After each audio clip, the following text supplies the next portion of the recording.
golden child sister got kicked out by her husband for cheating. So our parents convinced me to let her move in, but then she started flirting with my husband. Hey, so there's a lot of context here, so I'll start with that first. I, 25, female, have a twin sister, Becky. She and I were close growing up, but something just went very wrong when she was a teenager. Becky was an exceptionally bright student, while I was quite average. So in 8th grade, she was offered a scholarship opportunity from a really reputed institution for gifted kids like her, and she wanted to accept. The only problem was that the high school that she was supposed to be attending was way out of town, and the commute itself would take up more than an hour every day. We could have let her live on campus, but Becky wasn't fine with it because she said she didn't like the idea of living on campus. So after a lot of deliberation, my parents decided that she could live with our aunt, my father's sister. My aunt didn't have any kids of her own and had never married. So my father had been a little wary of sending Becky to live with her since he wasn't sure if she would be able to handle the responsibility. But my aunt herself had volunteered to take Becky in and let her live with her so she could attend the school that she wanted to and wouldn't jeopardize her future. And that's how Becky ended up living with my aunt for high school, while I continued to live with my parents. She would come back for the holidays and we would all visit her whenever we had the time. For the first couple of months, everything was going fine, and she would tell us that she was having the time of her life at her new school since everybody was like-minded and she was finally being challenged. I was really happy for her because I wanted her to succeed. I had never been one of the typically jealous kids, I just wanted everyone to be happy, and I guess that still remained the same. So initially when she would tell me about her school and her new friends, I would be happy for her. And she wouldn't make a big deal out of it either, she would just mention it casually in conversation, but over time, that started to change. And it felt like she was trying to rub it in my face and make me feel bad about it. For a while, I thought that I was just reading too much into it. But then there were a lot of other negative changes in her behavior as well, which my parents also picked up on gradually. And that made me think that maybe I wasn't reading enough into this and something was going really wrong with Becky. This wasn't instantly noticeable, and it took a lot of time for us to actually come to terms with the fact that Becky was becoming much more different and kind of worse as a person. It started off small, like whenever we would visit her, she wouldn't talk as much as she used to and always seemed to have an attitude. But we brushed it off, thinking that she was probably just stressed and tired from school and needed time to herself. My aunt also said the same thing, and we were satisfied with that explanation. But then more time passed, and then she would get snappy and cranky at us for absolutely no reason. My parents were also told that her grades were slipping and she was becoming quite troublesome to have in class. That was in her junior year, and that's the point around which my parents really started to get worried. They had been talking about bringing her back home for quite some time, but she was straight up refusing to come back. Because she wanted to be amongst people like her and didn't think that she would ever fit into the high school that I went to, which was quite an insult for me, if I'm being honest. Anyway, the final straw was when my parents were contacted in the middle of the night by my aunt, and she claimed that Becky had stolen a bunch of cash and disappeared. There was a police search and she was found just half an hour after the phone call, trying to purchase drinks even though she was underage. She was let off with a warning, but my parents decided that they had enough and it was time to bring her home. Becky was very unhappy about it and made sure that she put up a really good fight and was even more rebellious than she had been before. She protested a lot, but my parents had enough and they forced her to come back with us and start attending the same high school that I used to go to. They also pushed her into therapy because clearly, something had gone wrong while she had been living with my aunt. At first, we had honestly assumed that she hadn't been able to compete with the kids at her school and had finally snapped and broken down. Because when she came back, she was really difficult to deal with. She refused to cooperate with anyone, be it our parents or even the teachers at our school. She would be nasty to our classmates and would constantly skip class. And even though I couldn't prove it to my parents, I had seen her smoking a little distance away from the school building several times. She had turned into the complete opposite of what she used to be, and it had been a slow but drastic change. So of course my parents thought that therapy would be the best way to go forward, so we could at least get to the bottom of what really had gone wrong while she was living with my aunt. We had expected the problem to be the school or bullying, but unfortunately, it turned out to be my aunt herself. So apparently, my aunt was what one could refer to as a helicopter parent. While in therapy, Becky was able to open up, and she had claimed that our aunt was really overbearing and simply too controlling. She would pretend to be normal whenever we came around to visit her, but the second that we left, she would turn back into her usual self and try to control every single aspect of her life. She said that she was forced to study every single second that she was at home because everything else was apparently just a waste of time. She was not allowed to go out with her friends or do anything apart from studying while she was at home. Even when she would have lunch or dinner, my aunt insisted on playing something educational, instead of letting her watch something fun. It was really frustrating for her, so she started to act out in other ways. But she wasn't willing to go back to us either, because that would mean giving up on the opportunity of a lifetime. And she didn't want to go to a normal public school because that would mean demeaning her own capabilities. Our aunt had told her several times that apparently, our grandparents had never recognized her talent or intellect, even though she had also been a gifted child. And because her parents had never recognized that she was special and different, they never treated her differently either, and she ended up with a boring job that didn't even pay enough.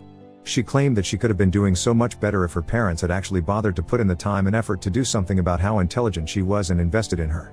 She had drilled the fear of failure into Becky and made her very paranoid, which is why she had refused to come back home with us the first time around. She believed that if she gave up on this school, it would spell nothing but failure for her in the future. And so she tried to keep up, but the pressure was just getting to her, so she started thinking about drinking and sneaking off to go out with her friends to let off some steam. But she got caught in the process, and now she was back here with us. She said that she regretted everything because she had let go of a brilliant opportunity to actually make something of herself, and now, she knew that she was doomed to failure. So she didn't even see the point of trying to do better anymore and had completely given up on herself. It was clear to us after that our aunt had really done a number on her and how. But the worst part was when a couple of years passed with minimal improvement in her behavior, and Becky was then diagnosed with narcissistic personality disorder. I couldn't say that I was surprised, but it was heartbreaking to know that our aunt had actually led to her developing such a serious disorder that was going to affect her for the rest of her life. Our parents were obviously devastated because they blamed themselves for even allowing our aunt to take over and letting Becky stay with her. However, I didn't think it was completely their fault because they had noticed all the signs and tried to get Becky back home, but she was the one who had refused. And also, our aunt pretended to be really normal and was good at it whenever we were around, so there was no way that we could have found out unless Becky herself told us about it. They even filed a lawsuit against her to try and get her to pay us for the damage that she had caused, and actually won. All that money went into Becky's treatment because she needed intensive therapy for several years. She managed to graduate from high school with great difficulty but couldn't go to college because she was not in the correct condition, and my parents didn't want to risk anything by sending her away again. She refused to attend community college, so she continued to live with our parents until a few years ago. She started dating this guy called Toby, who moved in next door by himself after our old neighbors sold their house and moved away. He knew everything about her because our parents felt like it was their duty to tell him when they noticed that Becky was growing closer to him, and often found her making excuses to speak to him. He was actually a really kind and compassionate person who genuinely seemed to like her. He didn't even care about her diagnosis and reassured my parents that he really liked her and wanted to go out with her in spite of everything that he had been told. My parents weren't exactly on board with it, but Becky convinced them to let her move in with him after they had been dating for a couple of months. It certainly helped that he lived next door and my parents could always just pop in to make sure that she was doing alright. So they agreed after a while because it was getting really difficult to justify keeping a full-grown adult woman under their constant supervision. Becky ended up moving in with Toby, and my parents continued to try and make sure she wasn't doing anything to jeopardize her future and her relationship. They had also found her a job in a friend's startup company as a receptionist around the same time because she was apparently getting sick of being stuck at home. They found her the receptionist job so that it could be something low pressure for her to start with and she could eventually work her way up. And everything was going great for her.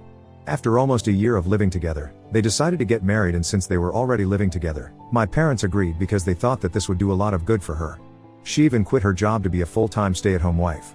And honestly speaking, being with Toby had actually brought about a lot of positive changes in her life, and she was even behaving better with all of us, instead of constantly treating us like the enemy and acting like she could do so much better if we didn't exist to bring her down. So they thought that it was a good idea, and she got married 2 years ago. I only just got married last year to my boyfriend, whom I've been with for almost 7 years. We met in our first year of college and have been inseparable since then. My husband Jack has always known about Becky, ever since I brought him home to meet my family for the first time, and Becky started flirting with him like nobody's business. I'd told him about Becky's diagnosis and said that she might act a little strange, but I didn't expect her to start flirting with him right in front of me. It was really inappropriate, and I had to ask her to stop multiple times before my mother finally snapped at her and told her to go back to her room. It was really awkward afterward, and we had to explain to him that this was just how she was and there was no telling what she might say or do because she literally had no filter. She would oftentimes say things to irk us on purpose, and trying to flirt with my boyfriend would definitely get it done. But that was their first interaction, and after that, Jack would just ignore her, and she got bored after the first few attempts when she tried to flirt with him, but it wasn't reciprocated, and started ignoring him back. So they never really got along, and neither did I think it was necessary for them to do so either, and left the situation alone. But she had been invited to my wedding as I had been invited to her, since my parents wanted us to at least pretend to be a happy family even if we weren't one. She was totally smitten by Toby, and once they were together, she had started being nice to everybody, so I didn't think that there was any harm in finally being a family again. We started off well with monthly family dinners and were really trying our best to mend our relationships and be a little less dysfunctional. And it was really working because we had made a lot of progress in the past couple of years, and I guess one could actually refer to us as a happy family now. But I guess it was too good to be true because we recently found out that Becky had been cheating on Toby for the past year or so. We were all really shocked to find out about it because we had always assumed that Toby and Becky were as in love as could be. And yet she went ahead and had an affair with one of his co-workers, no less. It was a huge scandal for the family, and Toby filed for divorce as soon as he found out. He'd found out about it by chance because Becky had left her phone unlocked around him and left the room, and unfortunately, that's when her affair partner decided to drop a text. It was almost as if he wasn't even trying to hide it by that point. I guess she got lazy because she had been cheating on him for over a year and getting away with it, which is probably why she slipped up. Either way, there was no talking him into taking her back, and I don't exactly blame the guy, because who would take her back after what she did? After quite a lengthy divorce process, it was decided that they would sell all their property, and that included the house. So Toby sold the house and split the money between the two of them. Becky lived with our parents for some time after the divorce, but my parents kept telling me to let her live with me instead because she complained that my parents being around made her feel like a total loser who was still living with her mom and dad after a failed marriage. She could just rent an apartment and live on her own, but apparently, my parents didn't want that, because they thought that she might hurt herself or do something stupid if she was left to her own devices. My parents were practically begging me to take her in so she could rebrand her life. After a while, I didn't see the point of declining it over and over again, so I ended up agreeing to it and took her in. I honestly felt bad for her because every time I would visit my parents' house after the divorce, she would just be lurking in the shadows like a ghost of her past self. And it was pretty pathetic to see. I don't think anybody in my place could have continued to ignore it, and at the end of the day, she was my sister and I owed my family certain things. Or at least that's what I believed before I took her in, and she decided to stab me in the back. Anyway, a while after the divorce, I decided to speak to my husband about this. We had quite a few discussions regarding Becky and the living arrangement that my parents had been suggesting, and we decided that we were okay with it. Because if it was going to help with self-esteem and make her a better person somehow, then I was all for it. So we took her in a couple of days ago, and she managed to screw it up in less than a week. She was quite happy to move in with us, and I could tell that my parents had been right. She really did want to live with me instead of them. It was kind of strange because she and I had grown apart in the years after she went away to live with our aunt. It was nice to see that she was finally reconnecting with me, and I even thought that we could really rebuild our relationship again. I was wrong obviously, and I never should have taken her in. I only did it as a favor to my parents and a little bit to her because we all knew that she was in over her own head, and I wanted to do something to fix the family. Call it my savior complex, but I just wanted to be helpful. The day that she moved in was actually pretty nice. We let her stay in the guest room, and she really made herself at home there. She was chirpy and lively that day, and this was the first time that I had seen her this happy ever since the divorce took place. So I, for one, was really happy that I was being of help. However, things started changing as soon as we had spent one day in our house. The very next day she started picking apart stupid things like how I decorated my house and the kind of paint that I used for the walls. It was ridiculous. But I didn't say anything about it because it seemed too petty to make an issue out of. The last straw was when, at dinner, she decided to start flirting with my husband. I'm not even kidding, it was like full-on flirting, and she didn't even seem to care that I was sitting right there. She kept asking him weird questions and making googly eyes at him throughout dinner, and I could tell that he was really uncomfortable, as was I. On more than one occasion, she brushed her hand against his on purpose when there was really no need to. I was actually speechless, and my husband and I left the dinner table as soon as we could without even bothering to finish our dinner. We went to our room for a bit and immediately decided that she had to go because there was no way that I was letting Becky live under my roof and flirt with my husband. It was just not going to happen, and she would just have to go back to living with our parents. If that affected her mental health, then tough, but that's not my problem because she's not my daughter. I tried to do something nice for the family by taking in a nutcase like her, but obviously, there is no fixing people like this because they're always just going to be ungrateful.